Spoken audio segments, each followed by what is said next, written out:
you have your Bibles, go ahead and be opening to Hebrews chapter 11. We've got sort of an abbreviated study this morning. We've got some other announcements and things that will need to be mentioned. And so we're going to try and move as quickly as possible to look at this particular text. We have been looking at throughout, I guess about midsummer or so, every so often we're taking a look at Hebrews chapter 11 and trying to piece together what is going on to understand faith for what it really is. Not just, sometimes when people think of faith, they think of you have faith just because you have faith. It's just kind of inexplicable. You have faith in faith. You trust in nothing. You leap in the dark, as opposed to what the Bible actually says.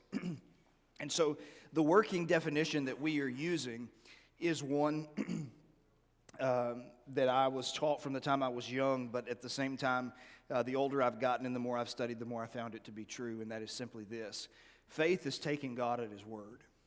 God has proven Himself to be trustworthy, and so learning to take Him at His word. And so as we have approached this particular text, Hebrews chapter 11 as we know it, it actually begins all the way back in chapter 10, halfway, about midway through chapter 10, and carries over even to a little bit in chapter 12. But we spend some time looking at his setup for this whole discussion. That is, they're being tempted, it seems, to turn back to, or turn away from Christ and turn back to, especially in the context of the old law. And so he's making a plea for them not to do that, to continue to persevere in faith. Then, as we get into chapter 11, he discusses and sets forth the proposition of what faith is and kind of lays the groundwork for what is to come. Then, we've been looking at pictures of faith, which is what Hebrews 11 is most commonly recognized as. Now, if we look at these pictures, we'll notice that there are three time periods. You have, first of all, and we'll see these in just a moment in a little bit more detail, you have those who lived prior to the flood.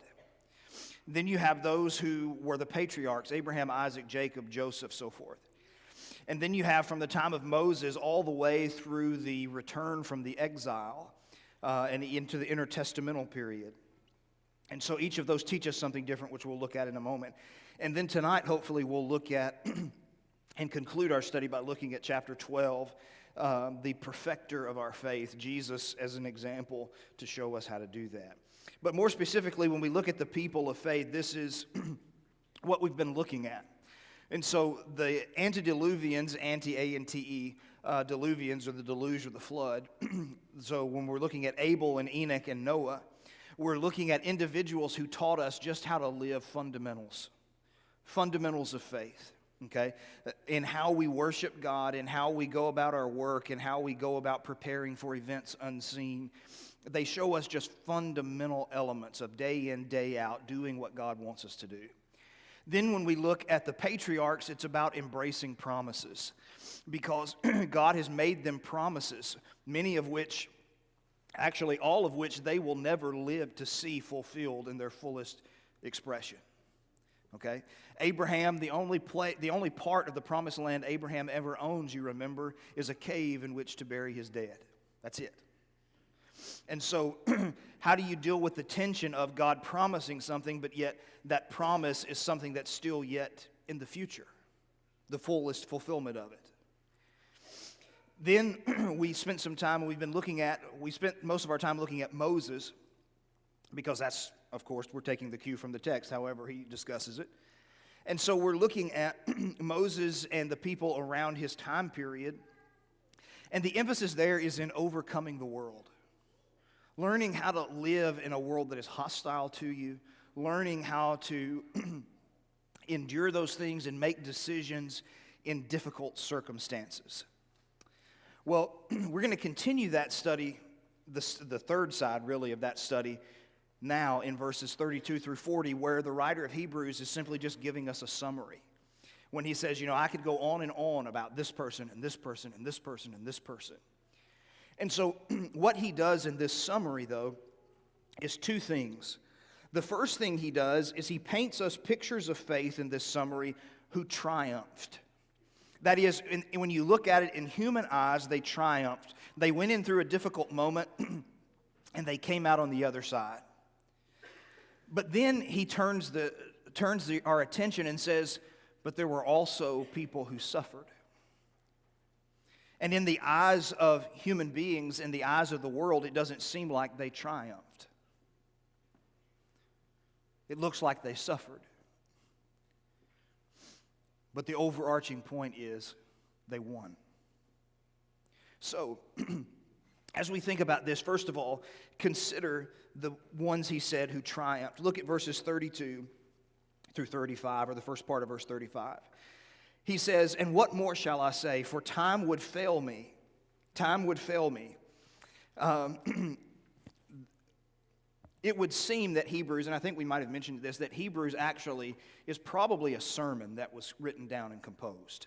And some of the statements that are made here, for time would fail me, is a common phrase used by orators of the time, which gives us a clue to the idea that perhaps Hebrews was a sermon that was later put to paper. Okay? So he's saying, but time would fail me to tell of Gideon, Barak, Samson, and Jephthah. So that's the time of the judges, right? You remember where we left off. We looked at Moses and we went as far as to their going into the promised land to conquer Jericho. Okay? And so what he's saying is, we could continue marching through the Old Testament. We could look at the judges. We could look at Gideon and how he and his army of 300 defeated the Midianites. We could look at Barak and see how he defeated Sisera and Jael. Okay? We could look at Jephthah and his defeat of the Ammonites.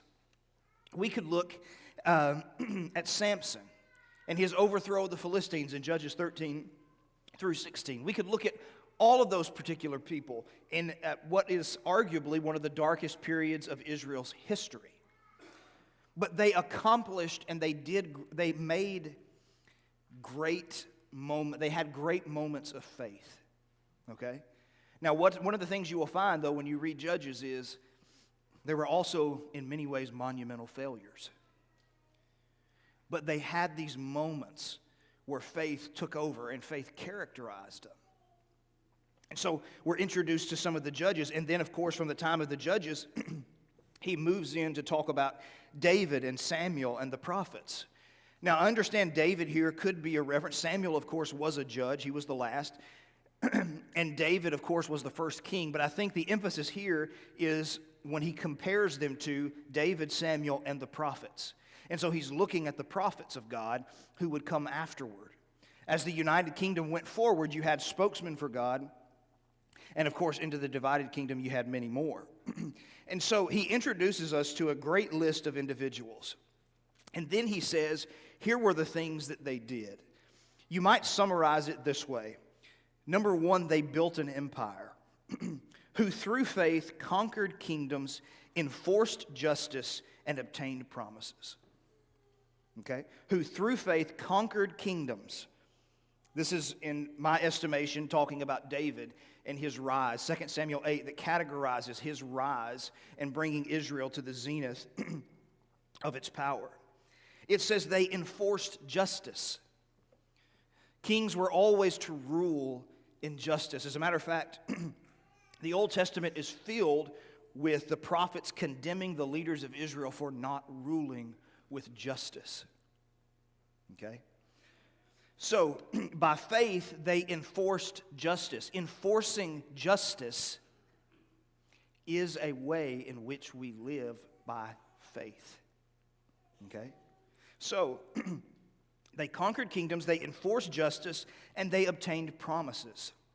2 Samuel 7, David received a tremendous promise. And listen, what exactly he has in mind in some of these characterizations, who knows? He could have tons of things in mind. 2 Samuel 7 is clearly one example of many where God made promises and they obtained them and they were able to continue forward.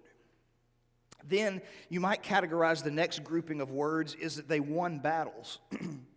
They won battles where faith and unbelief collided.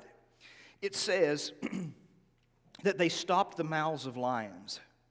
Daniel 6. They quenched the power of fire.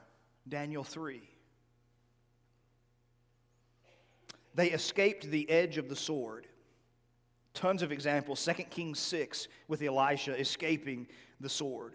1 Kings chapters 17 through 19, Elijah's life. Were made strong out of weakness.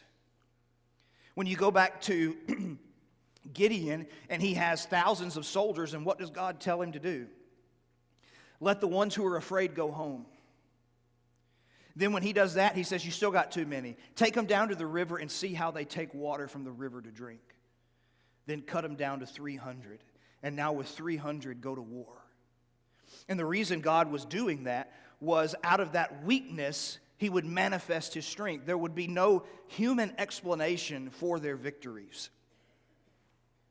And so out of weakness were made strong. They became mighty in war. Look at all of the exploits of David and other people. They put foreign armies to flight. They beat armies they had no business beating. If you looked at them from purely a human standpoint, they had no business winning. They won. And they were trusting God the entire time. Then, you might say with this last phrase in verse 35, that they defied death in certain ways. Women received back their dead by resurrection. 1 Kings 17, the raising of the widow's son. 2 Kings, Elisha does the same thing that Elijah did. And so they defied death. And when people think of great moments of faith, they think of these moments where the people of God triumphed. That is, they came out bright and shining and were able to look at the people who opposed them and said, see, couldn't hurt me. And sometimes faith does look that way. Sometimes faith means there's progress that is visible, right? It can mean that the influence of Christianity is spreading. It can mean that churches are growing. It can mean that individuals are growing. It can be great things can be accomplished by people of faith.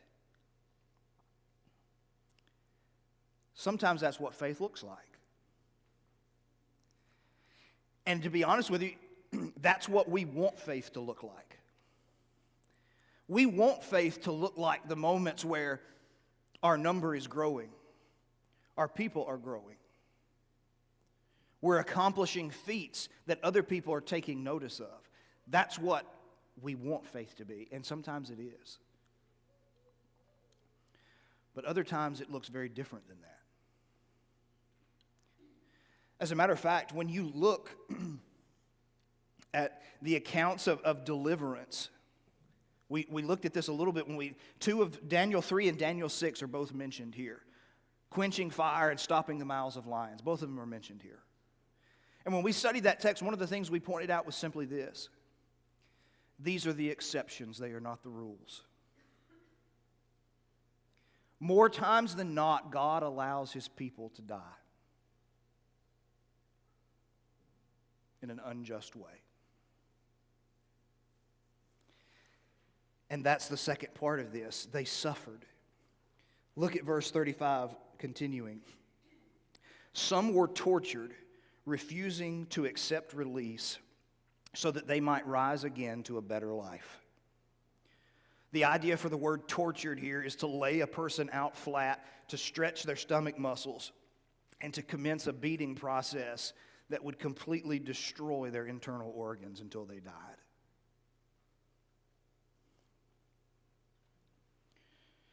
They were tortured, refusing to accept release. This may have reference to an intertestamental story in 2 Maccabees 6. What about verse 37? They were stoned. According to the early church father Tertullian, that's Jeremiah. They were sawn in two. That's most commonly believed to be Isaiah, because there's this pseudepigraphal work, The Ascension of Isaiah, in which the story, the legend is handed down that he was sawn asunder with a wooden saw. And sawn asunder doesn't mean they cut him at his stomach, it means they cut him straight down the middle this way. And you can see the exchange that takes place between Isaiah and King Manasseh. You can Google that if you want to. It's Ascension of Isaiah, chapter 8, verses 1 to following. They were sawn in two. They were killed with the sword, like the prophet in Jeremiah's day, Jeremiah 26:23. Sometimes faith looks like dying.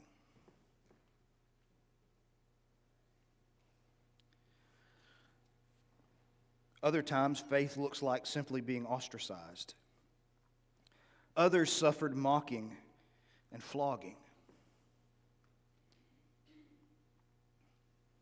They suffered mocking. People can talk about how words and behaviors of other people don't hurt you, but they do. They suffered mocking. They suffered scourgings, beatings. Others, and even chains and imprisonment. They went to jail. What was their crime for going to jail? They loved Jesus and they wanted other people to know about him. That was their crime. And it's happening at this very moment all over this world. This last semester, one of my professors, Dr. Barrier, was overseas in Vietnam,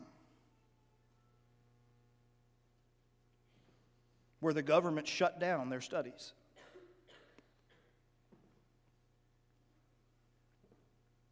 Because they weren't an approved religion. And this is only in recent times where they've gotten nicer about it, whereas in generations before, you were jailed for hosting it.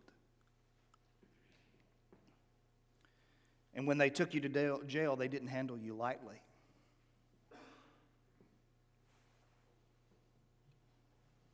Imagine going to jail because you just wanted to study the Bible. They went about in skins of sheep and goats, destitute, afflicted, mistreated. They had nothing. They had nothing to show for themselves. Afflicted, issue after issue. Mistreated.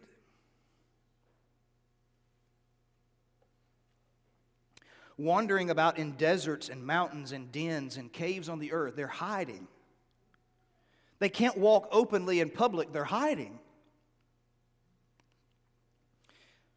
And we look at people like this and we feel sorry for them. We say, how terrible of an existence. God said the world wasn't worthy to have these people in their midst.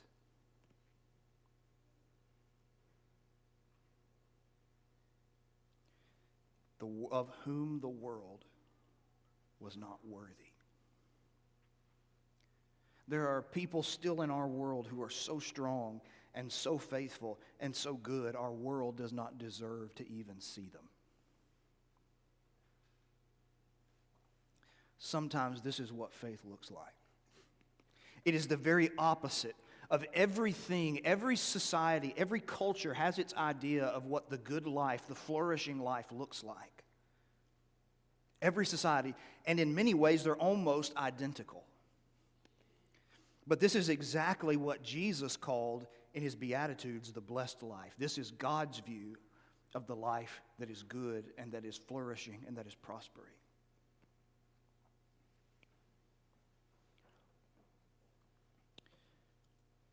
And in verse 39, to Christians who are struggling, he says, "And these, though commended through their faith, did not receive what was promised, since God had providing something better for us, that they, apart from us, should not be made perfect," talking about how Christianity would bring in the fullest expression of what the Jewish faith was intended, and thus they could attain to the better resurrection with Jesus. And inevitably they would win. That was the point. Inevitably they would win.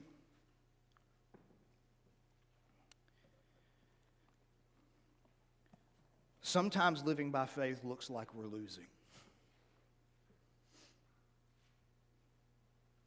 That's what it looks like.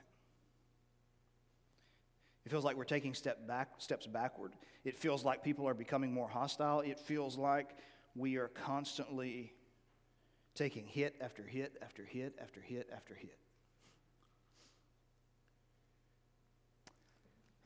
One of my favorite movies And one of my favorite leaders that I've ever studied, perhaps outside of the Lord himself, just if you look at it and you just think about different leaders, he's probably the most gifted leader I've ever seen.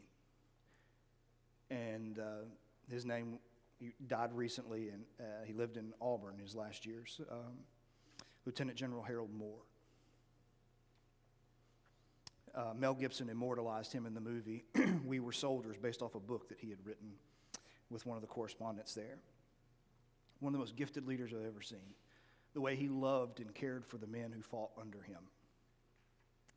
But he led the first major conflict in the Vietnam War in the Ia Drang Valley on November 14th, 1960. I want to say 3, but that may not be correct. No, it wouldn't have been 3. It would have been, Kennedy died in 63. So it would have been 64, 65, 66, somewhere along there. But there's this moment in the battle when he takes his 300 men in, and there are at least 3,000 to 5,000 enemy soldiers at this place. And some of the lines are starting to break. As they've set up their perimeter, some of those lines are starting to break. And there's this moment in the movie where they come and they're dragging the wounded in, and they look at him and they say, "We're being overrun, we're being overrun. Maybe we need to retreat." And he, with his calm and his cool of voice, looks at him and says, "No, boys, we're going to win this fight.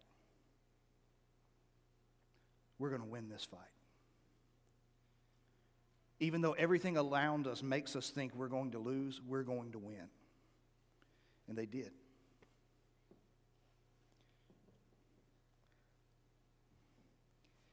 And when I think about that, I think about what is said here about moments of faith. When we come to God in moments of struggle with our faith and we say, "We're losing. We're taking steps backward. People are leaving. We're not growing." Jesus doesn't say, you see, Moore could say, "No, we're going to win this fight." Jesus can look at us and say, "No, this fight is already over. This fight is done.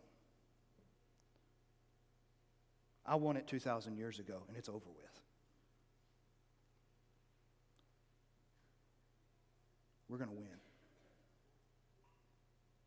We're going to win. This is the victory that overcomes the world, even our faith," 1 John 5 and verse 4. And that's the message that we need to remember. Jesus has already won. And he wants us in our faith. And one of the things I hope we have come to see throughout this study is that faith many times is messy and it is hard. But it's still faith and it still pleases God. And if a person would draw near to him, the fight has already been won, as we've said. If a person is willing to obey the gospel with a penitent faith, confessing Christ to be immersed in water for the forgiveness of their sins, or maybe as a New Testament Christian, your faith is struggling. If we can help you this morning, we want to as we stand and sing this song.